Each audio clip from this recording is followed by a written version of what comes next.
Aunque algunas voces intentan generar miedo en la población, en el magisterio, en los tutores, en los funcionarios públicos, en las organizaciones internacionales, en fin, en todos los ingenuos, los apáticos, los pesimistas, señalando que la nueva escuela mexicana no tiene rumbo, que vamos muy mal con la formación de los estudiantes en temas como la lectoescritura, las matemáticas, la ciencia, que se redujo el presupuesto en la educación básica, que urge cambiar los contenidos y los libros de texto gratuitos, que nos estamos rezagando a nivel internacional y mil y una exageraciones, calumnias y mentiras más.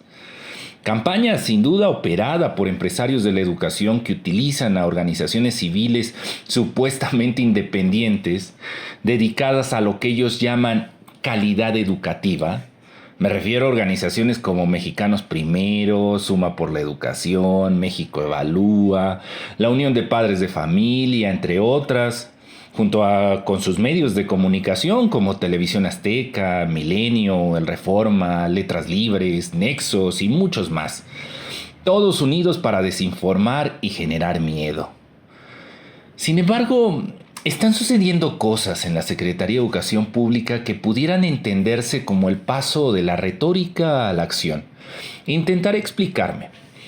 A inicios de año analizaba cómo el taller intensivo de formación continua para docentes fue un ejercicio que estaba en contra de la nueva escuela mexicana, al colocar el tema de la salud emocional de manera desterritorializada como el factor de cambio en la revolución pedagógica que estamos viviendo en la educación básica.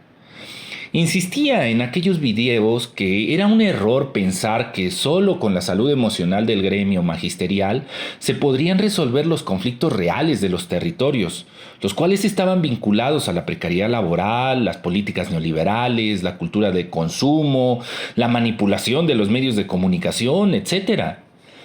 Pero había otro gran error en aquel taller intensivo que era preocupante porque hacía retroceder a la nueva escuela mexicana a los viejos tiempos del programa Aprendizajes Clave.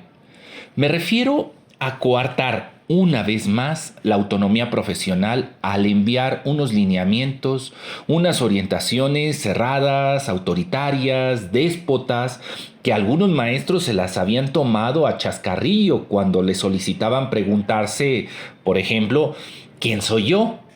¿Lo recuerdan? ¿No? Bueno, aquí un video como ejemplo. Mi nombre es Máximo Décimo Meridio, comandante de los ejércitos del norte, general de las legiones Félix, leal sirviente del único emperador Marco Aurelio, padre de un hijo asesinado, esposo de una esposa asesinada, y juro que me vengaré, en esta vida o en la otra. Como respuesta, desde el 18 de diciembre hasta el 23 de enero, la Autoridad Educativa Federal de Ciudad de México impulsó una campaña para recuperar la autonomía profesional de su gremio magisterial citadino, luchando por su dignidad, al generar las condiciones materiales y más o menos las simbólicas para que cada centro escolar tomara sus decisiones desde sus territorios sobre la lectura de la realidad que descubriría los conflictos reales y no las manipulaciones pseudoprogresistas que una parte de la Secretaría de Educación Pública quería colocar como agenda política. Ejemplo, el ya citado tema de la salud emocional.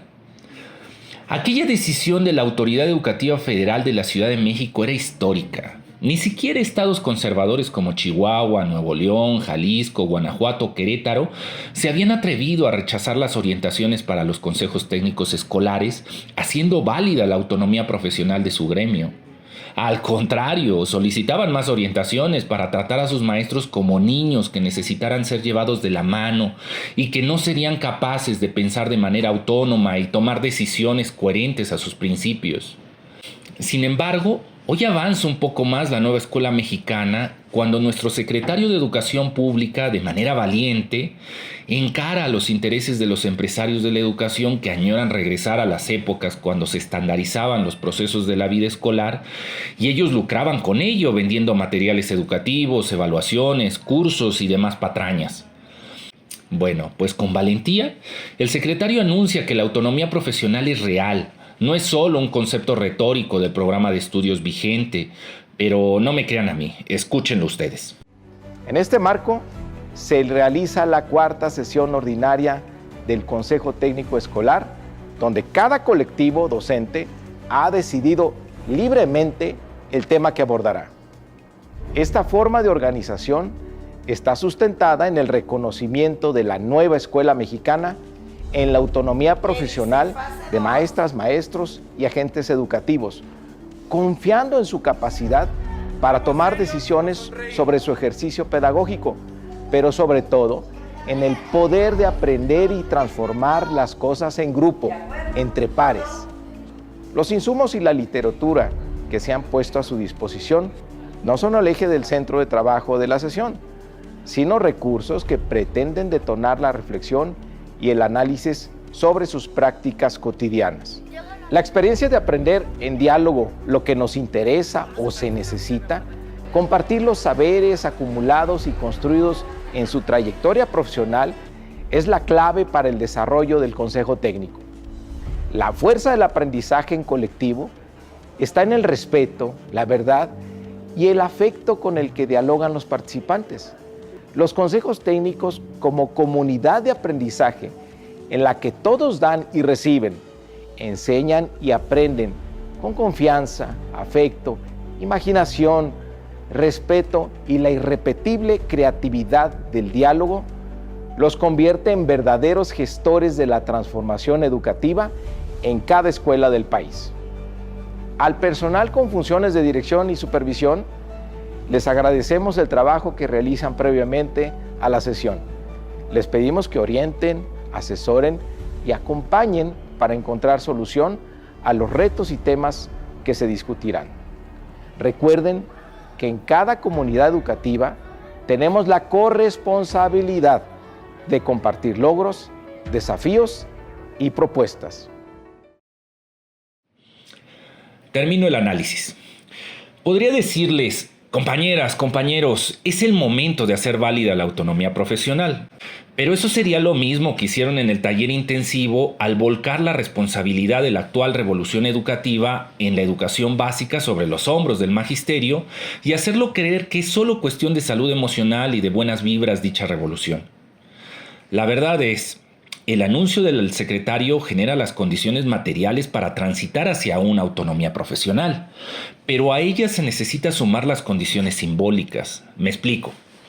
Nuestro general ha indicado que se aplique la autonomía profesional, pero ¿eso cómo se hace? ¿Lo recuerdan?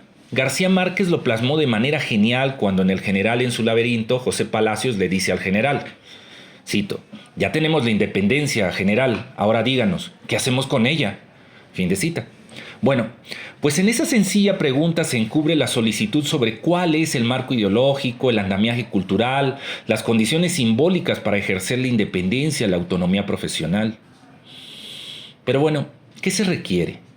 La respuesta se requiere un nuevo marco ideológico. Pero ¿eso cómo se hace? Primero, convertir los consejos técnicos escolares y dejar de parcharlos con pseudo-libertades que, según da el elegir entre 10 temas, el que más le guste al centro escolar. Bueno, pues convertir el consejo técnico escolar en comunidades de aprendizaje y luego en círculos de estudio. Claro, junto a ello, dotar a la base magisterial de los materiales que le permitan hacer efectiva su autonomía profesional y talleres que los acompañen. Digamos, como la autonomía profesional es un ejercicio político, se requieren materiales y talleres que inicien con una reflexión sobre la Constitución mexicana y la Ley General de Trabajo, hasta información desde lo sociológico, las ciencias políticas y la filosofía que nos indiquen cómo se organiza un colectivo, cómo se hace una asamblea, cómo se levanta una minuta, cómo se siguen los acuerdos, cómo se comunica y, sin duda, cómo se hacen frente a aquellas políticas de espectros antagónicos que atentan sobre la dignidad magisterial, lucran con su trabajo y denigran a las minorías en los territorios. Es decir, menos talleres de tecnologías educativas, de didácticas, de milagros pedagógicos, de autoayuda, de espejitos, y más talleres de filosofía, antropología, sociología y, sin duda, de economía y ciencias políticas. Así, la ruta es clara, compañeras y compañeros, convertir los consejos técnicos en círculos de estudio, y exigir a la SEP talleres sobre organización, sobre ciencias políticas y económicas. ¿Se imaginan que en lugar de un curso sobre cómo debo dar la clase, como si fuera un ignorante sobre el tema, nos dieran un curso sobre la Ley Federal de Trabajo que nos ayudara a realizar las lecturas de la realidad en los territorios y así observar los conflictos que nos rodean, y que la SEP nos explicara por qué fue una conquista social el salario, las vacaciones, el tiempo extra y las jornadas laborales dignas? Bueno, pues entonces, más círculos de estudio y menos consejos técnicos escolares. Saludos.